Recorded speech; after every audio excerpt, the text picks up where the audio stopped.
a freaking fake, Tali. Ang kapal ng mukha mo, ha? Ikaw nga, ikanahiya mo yung sarili mong pamilya? Wala akong ibang may pagmamalaki, kundi ang dignidad ko.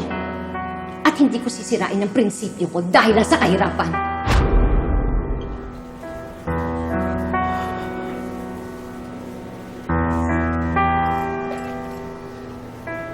Tali?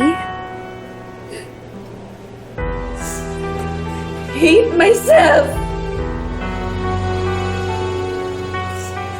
Sana hindi na lang ako naging mahirap. Sana hindi na lang si Rosel yung naging nanay ko. Ano ba nangyari? Inilit niya ako na pumasok ulit sa school. Iyon tuloy na bully ako ng mga tao doon. Ba't ka naman nagpapabuli? Dapat lumaban ka. Ang dami nila eh. Mag-isa na lang ako. Kahit na, dapat lumaban ka pa rin. Saka huwag mo sasabihin na mag-isa ka. Kakampi mo ko.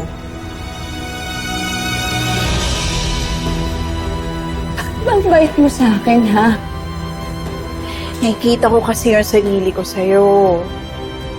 Alam mo yun, yung parang laging misunderstood. Gusto kong saktan yung babaeng nag-expose sa akin. Gusto ko siyang saktan! Nakakainis siya! Sinisira niya yung buhay ko! Bakit hindi mo gawin?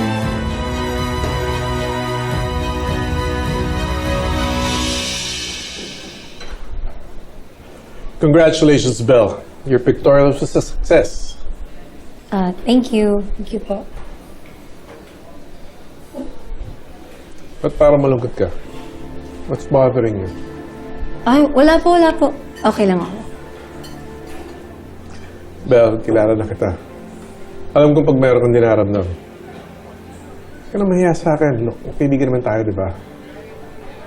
Is it about your family? Yes, tungkol po sa totoong pamilya ko. What about it?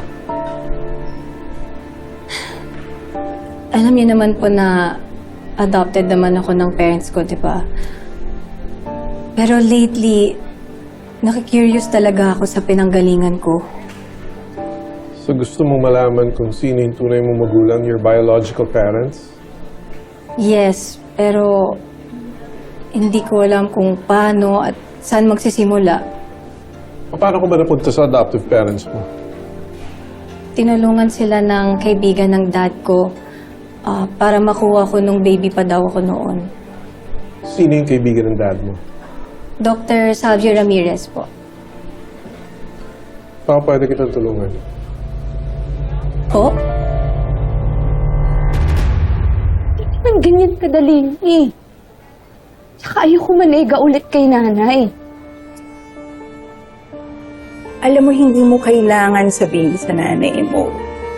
Walang mahuhuli kung walang magpapahuli.